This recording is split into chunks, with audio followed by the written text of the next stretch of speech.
आने वाले कुछ ही दिनों में रणवीर कपूर राम बनकर छा जाएंगे, तो यश रावण के रूप में ऐसा तांडव मचाने वाले हैं कि स्क्रीन पर असली टक्कर यहीं से शुरू होगी। नितेश तिवारी की फिल्म रामायण को लेकर फैंस के बीच पहले ही जबरदस्त बज बना हुआ है, लेकिन सबसे ज्यादा चर्चा यश के किरदार को लेकर है। आखिर जब वो फिल्म से बतौर को प्रोड्यूसर भी जुड़े तो उन्होंने खुद भगवान राम का किरदार चुनने के बजाय रावण का रोल ही क्यों चुना? अब यश ने खुद इस राज से पर्दा उठा दिया है। दरअसल आपकी अदालत में यश से जब पूछा गया कि प्रोड्यूसर होने के नाते उनके पास किरदार चुनने की आजादी थी, फिर उन्होंने रावण को ही क्यों चुना, तो उन्होंने बड़ा दिलचस्प जवाब दिया। यश ने कहा कि श्री राम का भलाई दिखाने के लिए रावण का बुराई भी तो चाहिए। यानी उनके हिसाब से अगर श्री राम की अच्छाई को दमदार तरीके से दिखाना है तो सामने खड़ा रावण भी उतना ही ताकतवर और खतरनाक नजर आना चाहिए। इसके बाद यश ने जो बात कही उसने उनके कॉन्फिडेंस की झलक भी दे दी। उन्होंने कहा, मुझसे अच्छा बुराई कोई नहीं दिखा सकता। बस फिर क्या था, उनका ये बयान सोशल मीडिया पर चर्चा का मसाला बन गया। यश ने साफ किया कि फिल्म में रावण ऐसा नहीं होना चाहिए जिसे देखकर दर्शकों को उससे कोई फर्क ही ना पड़े। उसका खौफ और ताकत इतनी जबरदस्त होनी चाहिए कि श्री राम के सामने उसकी मौजूदगी ही बड़ा खतरा लगे। उन्होंने कहा कि रावण को देखकर दर्शकों के मन में ये सवाल उठना चाहिए, इसको कैसे मारा जाए।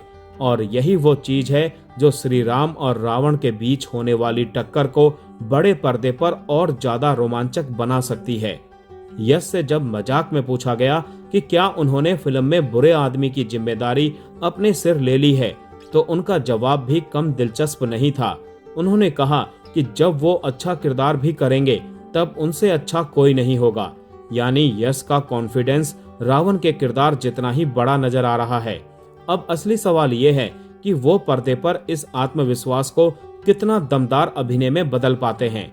यश ने यह भी साफ कर दिया कि रामायण किसी एक स्टार की फिल्म नहीं है। वो खुद भी इस प्रोजेक्ट के को प्रोड्यूसर के तौर पर जुड़े हुए हैं, लेकिन उनका कहना है कि यहाँ किसी के स्टारडम या ईगो की जगह नहीं है। उन्होंने कहा कि सभी ने अपना ईगो किनारे रख दिया है और यह फिल्म किसी एक स्टार के बारे में नहीं है। उनके मुताबिक इस प्रोजेक्ट के लिए सबसे बेहतरीन लोगों को साथ लाया गया है, यानी रणवीर हो, यश हो या बाकी कलाकार। फोकस पूरी तरह रामायण को बड़े और भव्य तरीके से पेश करने पर है। यश ने फिल्म के सामने मौजूद सबसे बड़ी चुनौती पर भी बात की। उन्होंने कहा कि रामायण लोगों की सांस्कृतिक स्मृति का हिस्सा है। हर इंसान के मन में इसके किरदारों की अपनी एक तस्वीर बनी हुई है। यश ने बताया कि बचपन में उन्होंने अपने दादा से रामायण की कहानी सुनी थी और बाद में टीवी और फिल्मों ने उनकी कल्पना को और आकार दिया। ऐसे में फिल्म के मेकर्स के सामने चुनौती काफी बड़ी है। कहानी को इतना शानदार और मनोरंजक बनाया जाए कि नई पीढ़ी भी उससे जुड़ सके, लेकिन धार्मिक भावनाओं को ठेस भी न पहुंचे। यश ने इसे मुश्किल काम बताया, लेकिन कहा कि यही चुनौती उन्हें स्वीकार करनी होगी। रामायण को लेकर सिर्फ स्टार कास्ट ही नहीं बल्कि इसके स्केल की भी चर्चा है।